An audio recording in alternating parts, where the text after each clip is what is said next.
نحمدہ نصلی علی رسولہ الکریم اما بعد فاعوذ باللہ من الشیطان الرجیم بسم اللہ الرحمن الرحیم الصلاۃ والسلام علیکہ یا سیدی یا رسول اللہ وعلی آلک و صحابک یا سیدی یا حبیب اللہ۔ ناظرین محترم، پیارے ساتھیوں، السلام علیکم ورحمۃ اللہ۔ سیدنا ابوبکر صدیق رضی اللہ تعالیٰ عنہ عاشق رسول صلی اللہ علیہ وآلہ وسلم کے بارے میں کون نہیں جانتا۔ حضرت اسد بن زرارہ رضی اللہ تعالیٰ عنہ فرماتے ہیں کہ میں نے حضور نبی کریم صلی اللہ علیہ وآلہ وسلم کو لوگوں کو خطبہ دیتے ہوئے دیکھا۔ آپ صلی اللہ علیہ وآلہ وسلم نے جب لوگوں کی طرف توجہ فرمائی تو حضرت ابوبکر صدیق وہاں موجود نہ تھے۔ آپ صلی اللہ علیہ وآلہ وسلم پکار اٹھے، ابو بکر ابو بکر۔ روح القدس جبرائیل علیہ السلام نے مجھے خبر دی ہے کہ میری امت میں میرے بعد سب سے زیادہ بہتر ابو بکر صدیق رضی اللہ تعالیٰ عنہ ہیں۔ حضرت ابو ہریرہ رضی اللہ تعالیٰ عنہ سے بھی ایک روایت مروی ہے کہ نبی کریم صلی اللہ علیہ وآلہ وسلم نے فرمایا، حضرت جبرائیل علیہ السلام نے میرا ہاتھ پکڑا، پھر مجھے جنت کا وہ دروازہ دکھایا جہاں سے میری امت جنت میں داخل ہوگی۔ حضرت ابو بکر صدیق رضی اللہ تعالیٰ عنہ نے عرض کی، یا رسول اللہ صلی اللہ علیہ وآلہ وسلم، کاش میں بھی آپ کے ساتھ ہوتا تو میں وہ دروازہ دیکھتا۔ آپ صلی اللہ علیہ وآلہ وسلم نے فرمایا، یقیناً تم وہ پہلے شخص ہو جو اس دروازے سے جنت میں داخل ہوگے۔ سبحان اللہ۔ کسی نے حضرت عائشہ صدیقہ رضی اللہ تعالیٰ عنہ سے پوچھا کہ نبی کریم صلی اللہ علیہ وآلہ وسلم نے حضرت ابو بکر صدیق کو عتیق کا لقب کیوں دیا؟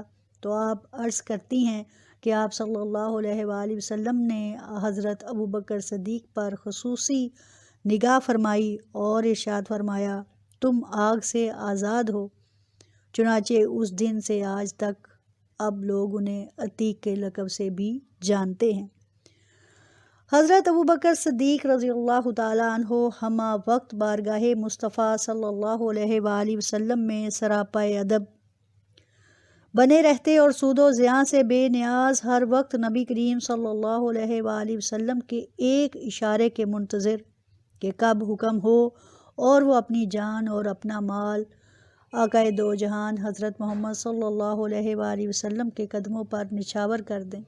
ایسا ہی ایک واقعہ غزوہ تبوک ہے۔ نبی کریم صلی اللہ علیہ وآلہ وسلم صحابہ اکرام کو ارشاد فرماتے ہیں کہ مال جمع کرو۔ اس تنگی کے وقت میں صحابہ اکرام کی جماعت بڑھ چڑھ کر اپنے عطیات لے کر حاضر ہو رہی ہے۔ حضرت عمر فاروق رضی اللہ تعالیٰ عنہ کہتے ہیں، میرے پاس بھی اس وقت بہت سارا مال تھا۔ میں نے وہ مال گھر جا کر اکٹھا کیا، اس میں سے آدھا حصہ اپنے گھر والوں کے لیے چھوڑا اور آدھا لے کر آپ صلی اللہ علیہ وآلہ وسلم کی خدمت میں حاضر ہوا۔ آپ صلی اللہ علیہ وآلہ وسلم بہت خوش ہوئے، فرمایا، اے عمر فاروق، گھر والوں کے لیے کیا چھوڑ آئے ہو؟ میں نے عرض کیا، یا رسول اللہ صلی اللہ علیہ وآلہ وسلم، میں گھر والوں کے لیے آدھا مال چھوڑ آیا ہوں۔ اسی اثنا میں وہاں حضرت عثمان غنی رضی اللہ تعالیٰ عنہ اور دوسرے صحابہ بھی آتے ہیں اور اپنا اپنا نذرانہ پیش کرتے ہیں۔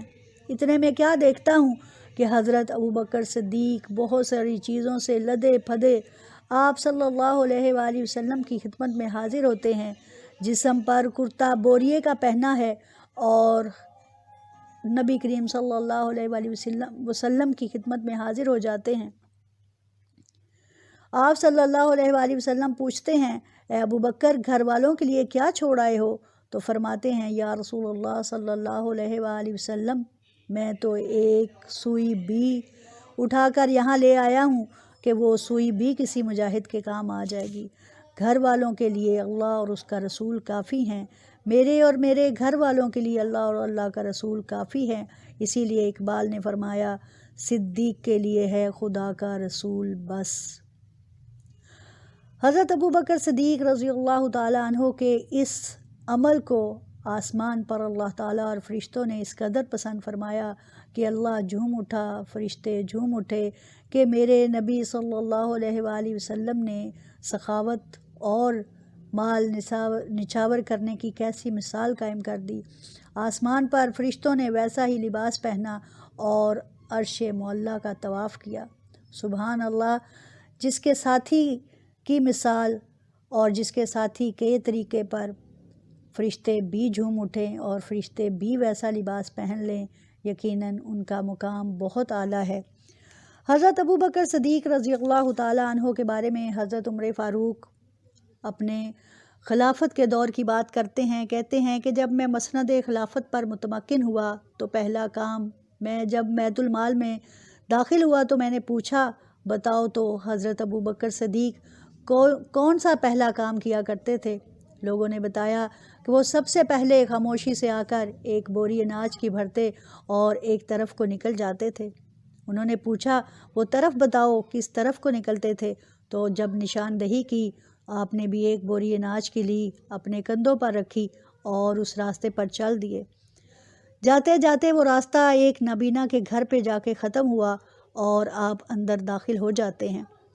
اپنا جا کر معمول کا کام دیکھتے ہیں کہ وہاں ایک نابینا ہے، کام نہیں کر پا رہا، گھر میں کوئی اور نہیں، اپنی خدمت بجا لاتے ہیں کہ اتنے میں وہ شخص غصے سے گویا ہوتا ہے کہ کون ہو اور کہاں تھے، کب سے نہیں آئے، کہ میری حالت کیا سے کیا ہو گئی۔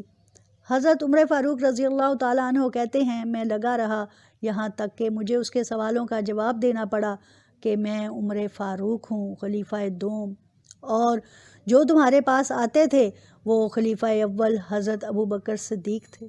وہ شخص زاروں کے تار رونے لگا اور کہنے لگا، با خدا میں اس سے پہلے نہ جانتا تھا کہ میری اتنی خدمت بجا لانے والا حضرت ابوبکر صدیق خلیفہ اول تھا۔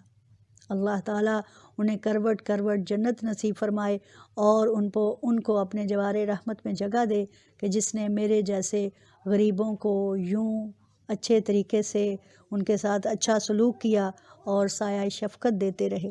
اللہ تعالیٰ ہمیں بھی صحابہ اکرام کے اچھے قدم اور اچھے نقش قدم پر چلنے کی توفیق عطا فرمائے۔ وآخر دعوانا الحمدللہ رب العالمین۔